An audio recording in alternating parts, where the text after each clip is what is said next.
ನಮಸ್ತೆ, welcome to YoYo TV Kannada. ಮನೆಗ ನೋಡೋಣ ಇವತ್ತಿನ ಟಾಪ್ 5 ಪೊಲಿಟಿಕಲ್ ನ್ಯೂಸ್ಗಳನ್ನು. ರಾಜ್ಯ ಬಿಜೆಪಿಯ ರಾಜ್ಯಾಧ್ಯಕ್ಷ ಘೋಷಣೆಗೆ ಕ್ಷಣಗಣನೆ ಆರಂಭವಾಗಿದ್ದು, ಈ ಕುತೂಹಲಕಾರಿ ಕ್ಷಣದಲ್ಲಿ ಉಚ್ಚಾಟಿತ ಶಾಸಕ ಬಸನಗೌಡ ಪಾಟೀಲ್ ಯತ್ನಾಳ್ ಅವರ ಫೇಸ್ಬುಕ್ ಪೋಸ್ಟ್ ಒಂದು ರಾಜ್ಯ ರಾಜಕಾರಣದಲ್ಲಿ ತೀವ್ರ ಸಂಚಲನ ಮೂಡಿಸಿದೆ. ಶೀಘ್ರದಲ್ಲಿ ಕರ್ನಾಟಕ ಜನತೆಗೆ ಶುಭ ಸುದ್ದಿ ಎಂದು ಯತ್ನಾಳ್ ಪೋಸ್ಟ್ ಮಾಡಿದ್ದು, ಈ ಒಂದೇ ಪೋಸ್ಟ್ ರಾಜ್ಯ ರಾಜಕಾರಣದಲ್ಲಿ ಅನೇಕ ಊಹಾಪೋಹಗಳಿಗೆ ಕಾರಣವಾಗಿದ್ದು, ಅವರ ಅಭಿಮಾನಿಗಳು ಮತ್ತು ವಿರೋಧಿಗಳ ನಡುವೆಯೂ ಕೂಡ ಚರ್ಚೆ ಗರೆಗೆದರಿದೆ.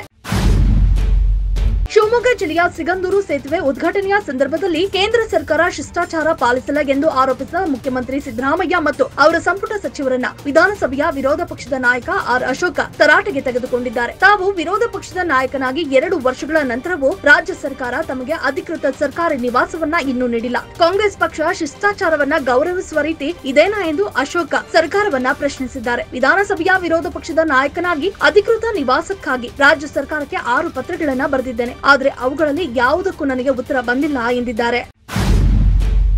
ಶರಾವತಿ ಹಿನ್ನೀರಿನಲ್ಲಿ ನಿರ್ಮಾಣವಾಗಿರುವ ತೂಗು ಸೇತುವೆ ಲೋಕಾರ್ಪಣೆ ವಿಚಾರವಾಗಿ ಸಂಸದ ಬಿವೈ ರಾಘವೇಂದ್ರ ಮತ್ತು ಕಾಂಗ್ರೆಸ್ ಶಾಸಕ ಬೇಳೂರು ಗೋಪಾಲಕೃಷ್ಣ ಪರಸ್ಪರ ವಾಗ್ದಾಳಿ ನಡೆಸಿದ್ದಾರೆ. ಶರಾವತಿ ಹಿನ್ನೀರಿನಲ್ಲಿ ನಿರ್ಮಾಣವಾಗಿರುವ ದೇಶದ 2ನೇ ಅತಿ ಉದ್ದದ ತೂಗು ಸೇತುವೆಯನ್ನ ಸೋಮವಾರ ಕೇಂದ್ರ ಭೂ ಸಾರಿಗೆ ಸಚಿವ ನಿತಿನ್ ಗಡ್ಕರಿ ಲೋಕಾರ್ಪಣೆಗೊಳಿಸಿದರು. ಶಿಷ್ಟಾಚಾರ ಉಲ್ಲಂಘನೆಯಾಗಿದೆ ಎಂದು ಸಿಎಂ, ಸಚಿವರು ಮತ್ತು ಸಾಗರ ಶಾಸಕರು ಕಾರ್ಯಕ್ರಮದಲ್ಲಿ ಭಾಗಿಯಾಗಿರಲಿಲ್ಲ. ಇದೀಗ ಈ ವಿಚಾರ ವಿಪಕ್ಷ ಮತ್ತು ಆಡಳಿತ ಪಕ್ಷದ ನಡುವೆ ಜಟಾಪಟಿಗೆ ಕಾರಣವಾಗಿದೆ.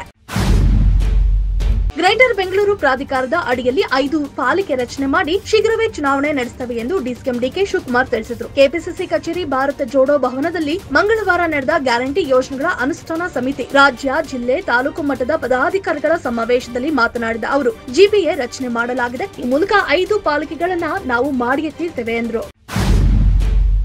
ಮುಖ್ಯಮಂತ್ರಿ ಬದಲಾವಣೆ ಇಲ್ಲ. 2028ರವರೆಗೆ ನಾನೇ ಮುಖ್ಯಮಂತ್ರಿ ಎಂದು ದೆಹಲಿಯಲ್ಲಿ ಕುಳಿತು ಸಿಎಂ ಸಿದ್ದರಾಮಯ್ಯ ಶಾಕ್ ನೀಡಿದ ಬೆನ್ನಲ್ಲೇ ಇದೀಗ ಬೆಂಗಳೂರಿನಲ್ಲಿ ಸಚಿವ ಸತೀಶ್ ಜಾರಕಿಹೊಳಿ ಅವರು ಕೆಪಿಸಿಸಿ ಅಧ್ಯಕ್ಷರ ಬದಲಾವಣೆ ಆಗಬೇಕು ಎಂದು ಪುನರುಚ್ಚರಿಸಿದ್ದಾರೆ. ಕೆಪಿಸಿಸಿ ಅಧ್ಯಕ್ಷರ ಸ್ಥಾನ ಬದಲಾವಣೆ ಆಗಬೇಕು, ಈ ಬಗ್ಗೆ ಸಾಕಷ್ಟು ಬಾರಿ ಹೇಳಿದ್ದೇವೆ. ಕೆಪಿಸಿಸಿ ಅಧ್ಯಕ್ಷರು ಬದಲಾಗಬೇಕು, ಪದೇ ಪದೇ ಹೇಳುವ ಅವಶ್ಯಕತೆ ಇಲ್ಲ. ಎಲ್ಲವನ್ನು ಹೈಕಮಾಂಡ್ ಗಮನಿಸುತ್ತಿದೆ. ಸೂಕ್ತ ನಿರ್ಧಾರವನ್ನ ಹೈಕಮಾಂಡ್ ನಾಯಕರು ಮಾಡ್ತಾರೆ ಎಂದು ಹೇಳಿದ್ದಾರೆ. If you like this video, ಬೇಗ ಲೈಕ್ ಮಾಡಿ, ಕಾಮೆಂಟ್ ಮಾಡಿ, ಶೇರ್ ಮಾಡಿ ಹಾಗೂ ಯೋಯೋ ಟಿವಿ ಕನ್ನಡವನ್ನು ಸಬ್ಸ್ಕ್ರೈಬ್ ಮಾಡಿ.